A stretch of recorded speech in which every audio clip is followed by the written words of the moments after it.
할렐루야. 이제 하나님의 말씀을 나누겠습니다. 하나님의 말씀은 요나서 2장 1절부터 10절까지 말씀입니다. 여러분 가진 교재 66쪽 15과입니다. 15과 기도 응답은 하나님의 은혜다. 이 주제에 주어진 하나님의 말씀입니다. 요나서 2장 1절부터 10절까지 말씀 우리 한 목소리로 함께 봉독하겠습니다. 요나가 물고기 뱃속에서 그의 하나님 여호와께 기도하여 이르되 내가 받는 고난으로 말미암아 여호와께 불러 아뢰었더니 주께서 내게 응답하셨고 내가 서울의 뱃속에서 부르짖었더니 주께서 내 음성을 들으셨나이다. 주께서 나를 깊은 속 바다 가운데 던지셨으므로 큰 물이 나를 둘렀고 주의 파도와 큰 물결이 다 내 위에 넘쳤나이다. 내가 말하기를 내가 주의 목전에서 쫓겨났을지라도 다시 주의 성전을 바라보겠나이다 하였나이다. 물이 나를 영혼까지 둘러싸우며 깊음이 나를 에워싸고 바다 풀이 내 머리를 감쌌나이다. 내가 산의 뿌리까지 내려갔사오며 땅이 그 빗장으로 나를 오래도록 막았사오나 나의 하나님 여호와여 주께서 내 생명을 구덩이에서 건지셨나이다. 내 영혼이 내 속에서 피곤할 때에 내가 여호와를 생각하였더니 내 기도가 주께 이르렀사오며 주의 성전에 미쳤나이다. 거짓되고 헛된 것을 숭상하는 모든 자는 자기에게 베푸신 은혜를 버렸사오나 나는 감사하는 목소리로 주께 제사를 드리며 나의 서원을 주께 갚겠나이다. 구원은 여호와께 속하였나이다 하니라. 여호와께서 그 물고기에게 말씀하시매 요나를 육지에 토하니라. 아멘. 여러분 이 시간 받아겠습니다. 기도는 하나님의 일입니다. 기도가 답입니다. 기도만이 살 길입니다. 쉬지 말고 기도합시다. 그렇습니다. 기도가 답이기 때문에 우리는 쉬지 않고 기도해야 됩니다. 끊임없이 기도해야 됩니다. 어떤 상황 가운데서도 기도해야 됩니다. 오늘 말씀의 가장 중요한 내용은 우리는 어떤 상황 가운데서도 기도해야 한다는 것입니다. 그리고 어떤 상황에서도 기도할 수 있는 것이 하나님의 은혜라는 것입니다. 또 어떤 상황 가운데서도 기도한다는 것은 그 기도에 응답하시는 하나님의 섭리가 있기 때문에 기도하게 하신다는 것입니다. 그러면 우리가 어떤 상황 가운데서 기도를 해야 할까요? 또 어떤 상황 가운데서 기도할 수 있습니까? 그것은 모든 상황입니다. 모든 상황입니다. 오늘 말씀은 요나가 참 물고기 뱃속에서 드리는 기도지요. 하나님께서 선지자 요나에게 너는 니느웨로 가서 말씀을 전하라고 하시는데 요나는 니느웨가 그 유대인의 원수지요. 유대인을 처참하게 살육한 원수입니다. 그 원수에게 가서 말씀을 전하라 하니까 싫었습니다. 그래서 피하여서 다셋으로 가는 배를 탔습니다. 하나님의 말씀에 불순종했습니다. 주의 종은 하나님 말씀대로 순종하며 살아가야 되기 때문에 하나님께서는 요나를 물고기 뱃속에 삼키게 했습니다. 큰 풍랑을 만나게 하셔서 제비 뽑아서 요나를 물속에 던지셨습니다.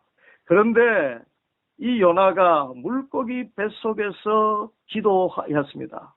결과는 그 물고기 뱃속에서 기도하였지만 하나님께서 듣고 구원하셨습니다.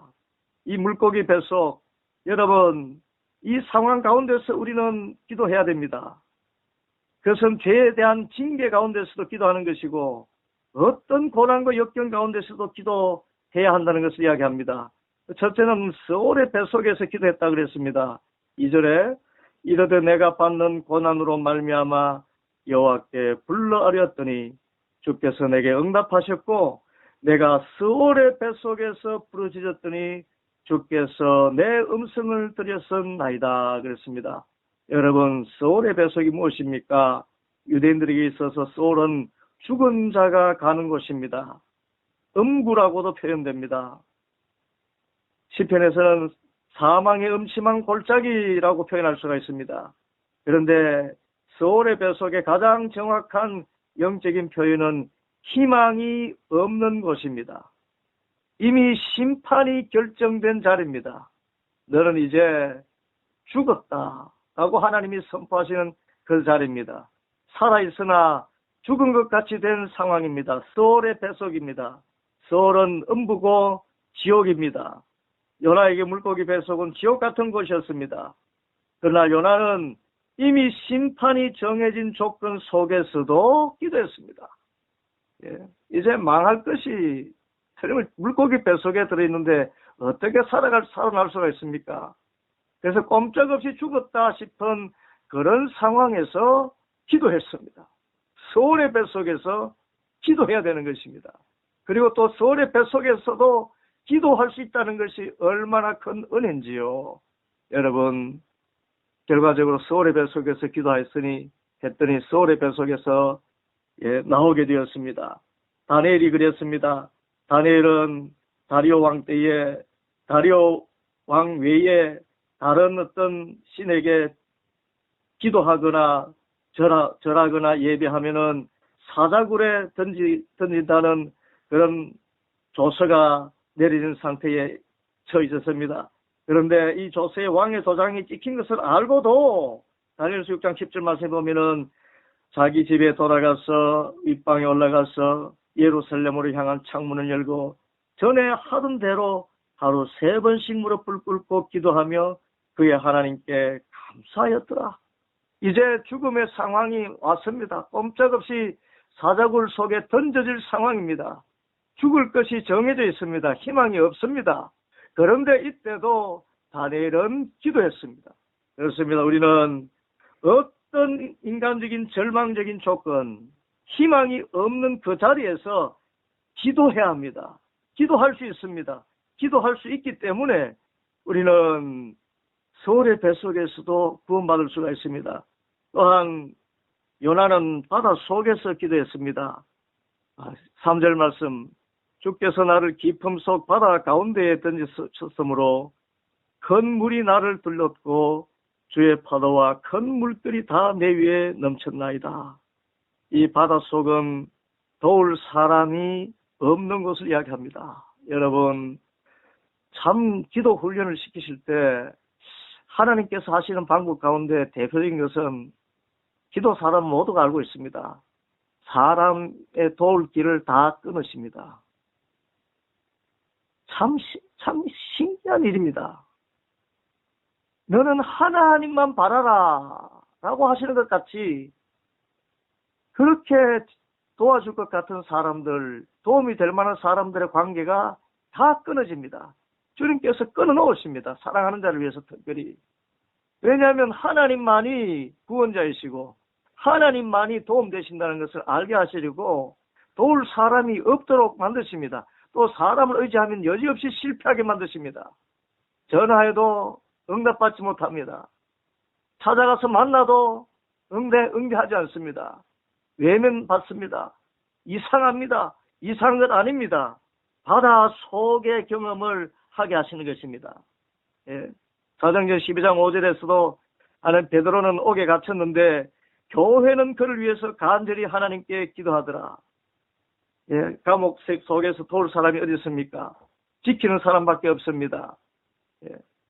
그러나 이 바다 속에서 할 일은 바로 기도입니다. 우리는 바다 속에서도 기도해야 되고 바다 속에서도 기도하면은 구원받게 됩니다. 세 번째는 쫓겨난 곳에서도 기도했다 그렇게 하겠습니다.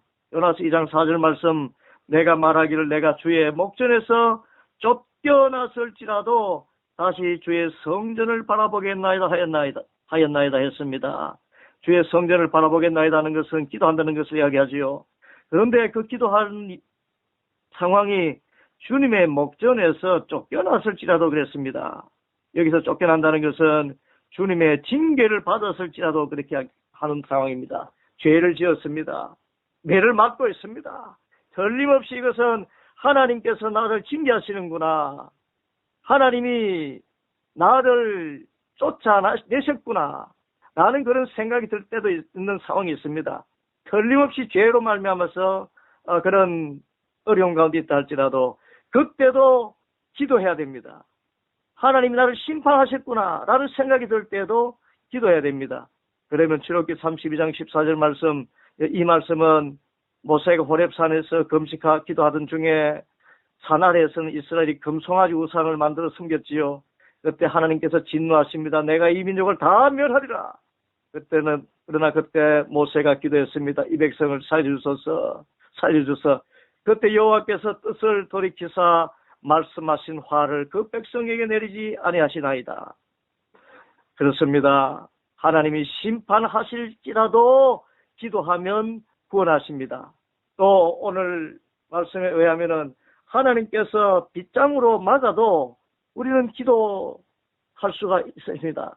오늘 6절 말씀, 내가 산의 뿌리까지 내려가 싸우며 땅이 그 빗장으로 나를 오랫도록 막아 싸우나 나의 하나님 여호와여 주께서 내 생명을 구덩이에서 건지셨나이다. 그렇습니다. 예. 이 말은 하나님께서 나의 앞길을 가로막으신다 생각될 때 어떻게 해서 이 길이 막혀 있는가? 아무리 기도해도 문이 열리지 않는 것 같은 상황에서도 기도해야 한다는 것입니다. 여러분, 이때 할 일은 기도밖에 없습니다. 예. 길이 막혀도 포기하지 않고 기도해야 됩니다. 마지막으로 피곤할 때도 기도했습니다. 7절 말씀, 내 영혼이 내 속에서 피곤할 때에 여호와를 생각하였더니 내 기도가 주께 이르러 싸우며 주의 성전에 미쳤나이다. 여러분, 피곤도 육체의 피곤이 있지만 영혼의 피곤이 있습니다. 영혼이 피곤하다는 것은 살 소망조차 없다는 것이고, 기도할 용기도, 기도 목소리조차 나오지 않는 그런 절박한 상황을 이야기합니다. 여러분, 이런 경험이 있지 않습니까? 저 앞에 축 늘어져서 신음소리밖에 낼 수 없는 그런 상황이 올 수도 있습니다. 그런데 이때 신음소리라도 내야 됩니다. 아버지가 아니라 아버지 이제 아픕니다. 그냥 엉엉 울기만 하는 그것도 기도입니다. 내 영혼이 내 속에서 피곤할 때에 주님을 생각하기만 하는 것, 그 자체도 기도입니다. 그런데 그 기도가 주께 이르러 싸우며 주의 성전에 미쳤나이다, 그렇게 하겠습니다. 사랑하는 성도 여러분, 저와 여러분은 모두가 하나님의 도우심 없이는 한순간도 살아갈 수 없는 사람들입니다. 참 서울의 뱃속 같은 상황이기도 하고 바다 깊은 속 상황이기도 하고 또한 쫓겨난 곳이기도 하고 빗장으로 막혀진 곳이기도 하고 영적으로 영혼이 죽을 것 같은 피곤한 상황이기도 합니다. 그런데 이 기도할 수 있다는 것은 하나님의 은혜입니다. 신음소리라도 내면서 기도하시길 바랍니다. 그래서 주님 앞에서 엉엉 우세요. 주님 앞에서 통곡하세요. 주님이 가장 약해지시는 때가 언제인 줄 아십니까? 우리가 주님 앞에서 울 때입니다. 주님은 눈물의 기도를 도무지 외면하지 못합니다. 울며 회개하면 용서해 주시고 울부짖어 기도하면은 주님께서 그 길을 어떻게든 열어주셔요. 눈물의 기도를 드릴 수 있기를 바랍니다. 그래서 오늘 주신 말씀대로 어떤 기도이든지 어떤 상황에서든지 기도할 수 있는 이 은혜, 그래서 주시는 그 응답 받아서 승리하는 우리 모두가 되기를 간절히 바랍니다. 이 시간 말씀 붙들고 기도하고 나라와 민족, 교회 또 기도학교를 위해서 또 각자의 소원을 위해서 다시 한번 간절한 마음으로 큰 소리 내어 기도합니다. 주여!